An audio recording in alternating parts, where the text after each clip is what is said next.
Welcome to the Pencil Bob channel. I hope you enjoy my stories. Calvin, I've been reviewing ways the community could benefit financially, and I keep coming back to your cabin on the lake.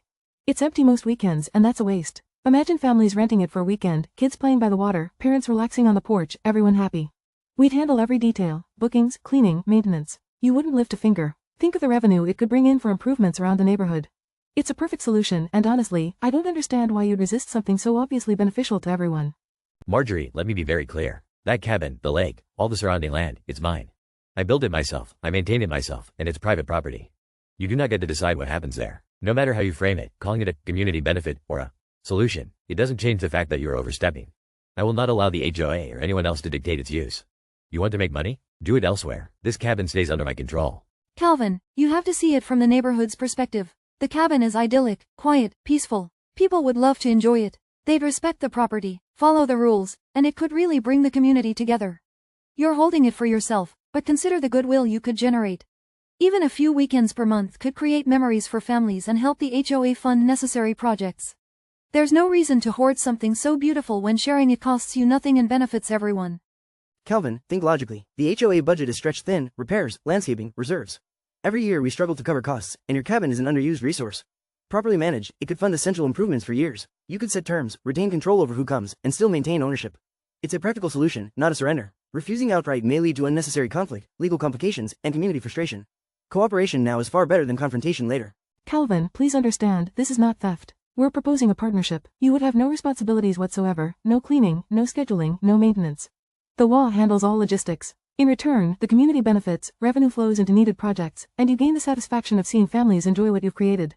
It's a thoughtful, structured solution. I don't understand your resistance. This could solve problems for everyone and cost you absolutely nothing. I hear your words, Marjorie, but they don't change reality. The cabin is mine, full stop. I will not negotiate its use with the HOA or anyone else. I've seen what happens when people overreach and claim authority where it doesn't exist. I refuse to allow it here. You talk about partnerships and benefits, but those are meaningless without my consent. My rules govern this property, and I will enforce them. If you or anyone else tries to act otherwise, you will find I am unyielding. Calvin, I'm just saying, appearances matter. The community is watching. Refusing access makes you seem selfish, secretive, even paranoid. People gossip, and they're already questioning why you won't allow weekends to be shared.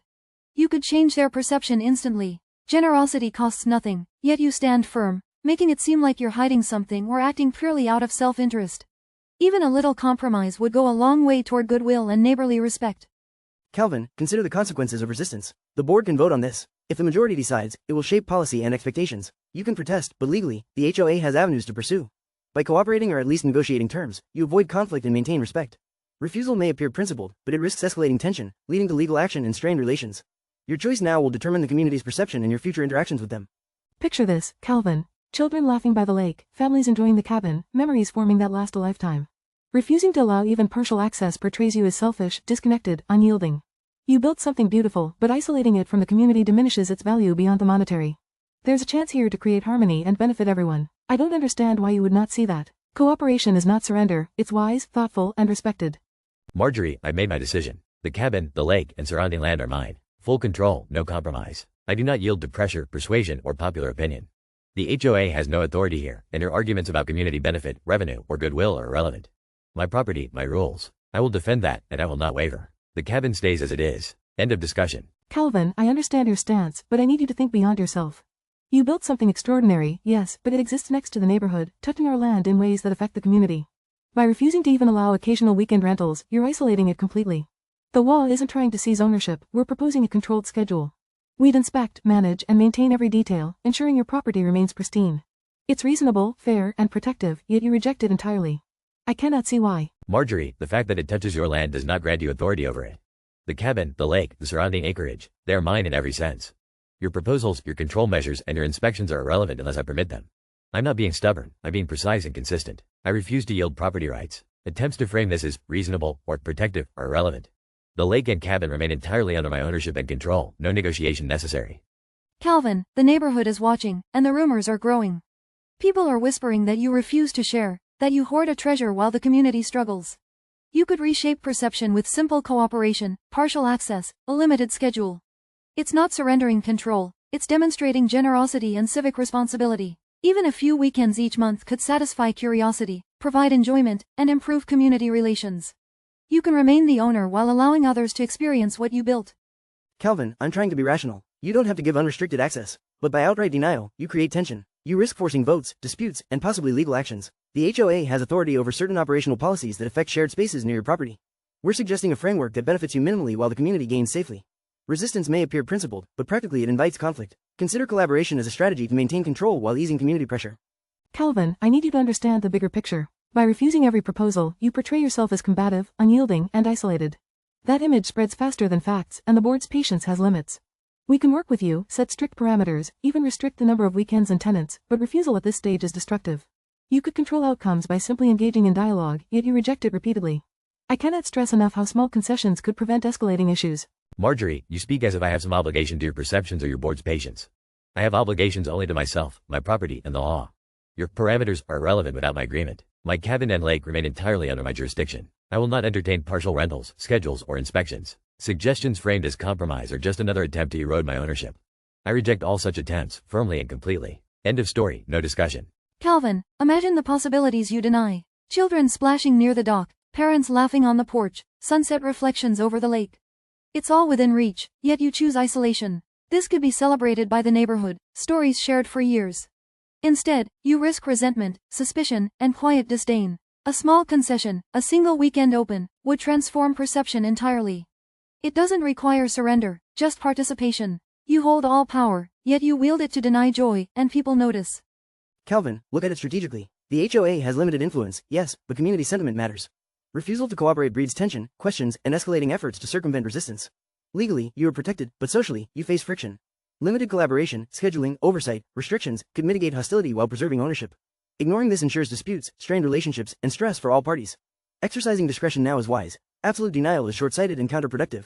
Calvin, think about long-term impact. Memories created on that lake could define our neighborhood for decades. You could guide access, control conditions, and still maintain ownership, but refuse entirely, and your legacy is one of obstruction.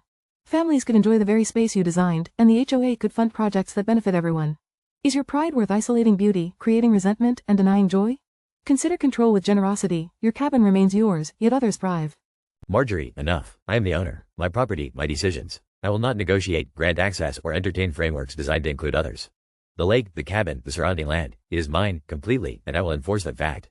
No partial measures, no schedules, no concessions. Your visions of community enjoyment are irrelevant. I choose autonomy, control, and clarity over compromise or approval. This concludes the matter, final and absolute. All right, everyone, the cabin is officially ready. The first family arrives tomorrow morning, and I want everything perfect. Cleaning crews have gone through every room, towels stacked neatly, kitchen stocked with essentials. I expect the dock cleared, the patio arranged, and signs posted about safety rules. This is a showcase of what the law can manage, and I will not tolerate mistakes. Everyone knows their duties, guests arrive, we impress, and the cabin is under complete control. I have to admit, Marjorie, I was skeptical, but seeing the setup is impressive. The living room has fresh flowers, the fireplace stocked with wood, and even the little cabins have welcome baskets. Guests will feel pampered, and the HOA will look capable and organized. I'll admit, it's satisfying to see this go smoothly after all the complaining. The kids are going to love the lake and the dock, and the parents will think it's a 5-star experience. You've outdone yourself. Marjorie, we need to monitor the guests closely. I've set up the cameras around the property, but even with full surveillance, unexpected things happen. The lake can be dangerous, the dock slippery, and the pathways uneven. Liability could become an issue. I suggest a detailed briefing for the staff and volunteers on emergency procedures. It's all under control for now, but once the family arrives, we're on their schedule, and anything can occur. Preparedness is key. Yes, Stuart, I've reviewed all protocols. We have safety equipment, signage, and a rotating volunteer schedule for oversight. The first weekend is crucial for reputation. Any minor misstep could undermine the perception of the HOA's capability. I've instructed everyone to report everything immediately, no exceptions. I will personally oversee interactions on the lake and on the dock. Guests are arriving at 8 sharp, and I want a flawless demonstration of order and competence. Oh my, they're here. The family van just turned onto the property. Children are peering out of the windows, eyes wide, excited.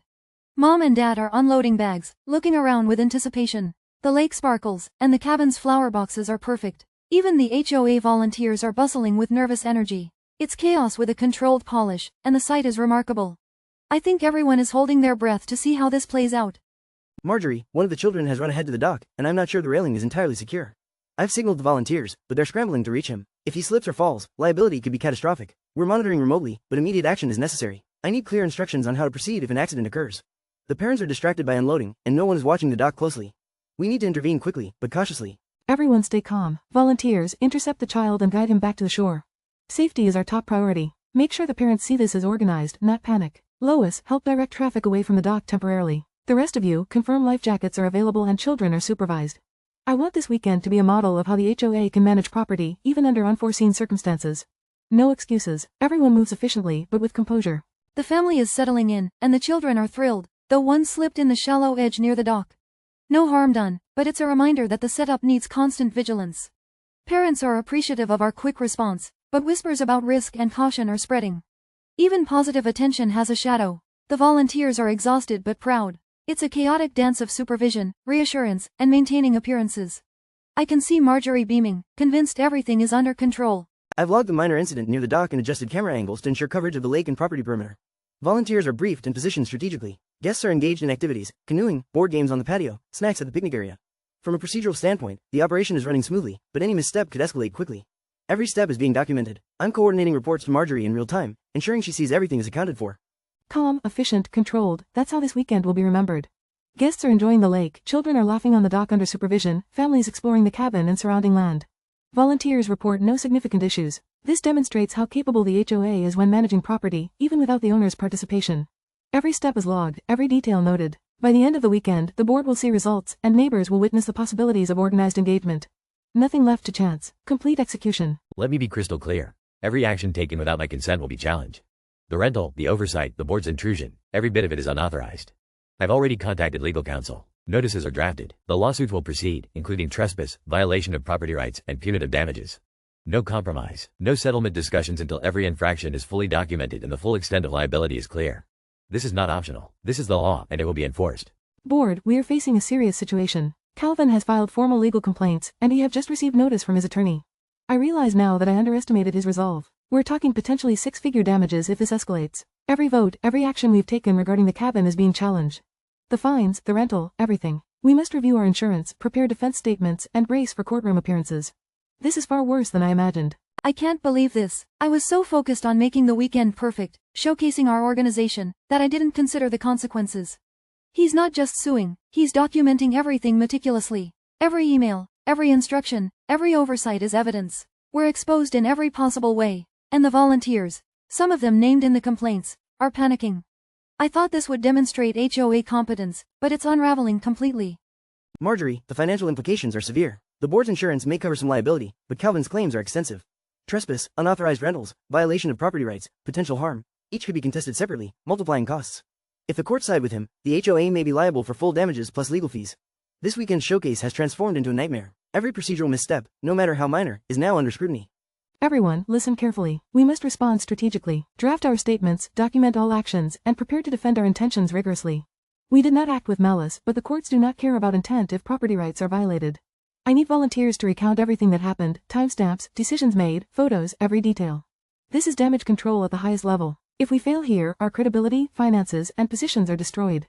No mistakes. Marjorie, I've started collecting accounts from volunteers. Some of them are terrified, thinking they might be personally liable. One of the neighbors has already threatened to testify on Calvin's behalf, saying he's meticulous and fair in his objections. The community perception is shifting dramatically. What was intended to be a positive showcase now paints us as reckless and aggressive. Everyone is on edge. Even Marjorie's confidence seems fragile. We're walking on a tightrope with no safety net. Board members, the financial reality is grim. Legal fees alone could exceed the HOA budget by several multiples. Any judgment against us may require special assessments or immediate capital injection. The operational plan we implemented is now a liability. I've started calculating worst-case scenarios, including extended court proceedings, settlements, and insurance gaps. Each scenario is more severe than the last. This weekend's success has become an existential threat to our HOA's stability. I can't believe it's come to this. Every decision I made, every detail supervised, every precaution taken, it's all being twisted into negligence. Volunteers are scared, the board is panicked, and the lawsuits are multiplying. This was supposed to demonstrate competence and leadership, not trigger legal chaos. My reputation is collapsing, and I may be personally liable in ways I didn't anticipate. It's the worst possible outcome. I underestimated Calvin's tenacity completely. Marjorie, the board is fracturing. People are resigning, citing fear of liability and financial ruin. Volunteers are refusing further involvement. News of the lawsuits has spread throughout the community, and neighbors are horrified. What was intended as a bold initiative now reads as recklessness. The HOA will likely face bankruptcy, lawsuits, and permanent reputation damage. Every effort to manage this situation seems futile. The cabin, the lake, the weekend, it all triggered this disaster. Marjorie, Lois, this is the reality. We are facing multiple lawsuits, potential insolvency, and a completely fractured board. Insurance may cover part of it, but not all. Calvin has prepared meticulously, and he's relentless. The weekend intended to showcase success is now the catalyst for total failure. Our positions, credibility, and finances are in jeopardy. We may not recover. This is a complete collapse. The HOA, its leadership, and its volunteers are facing consequences that may last for years.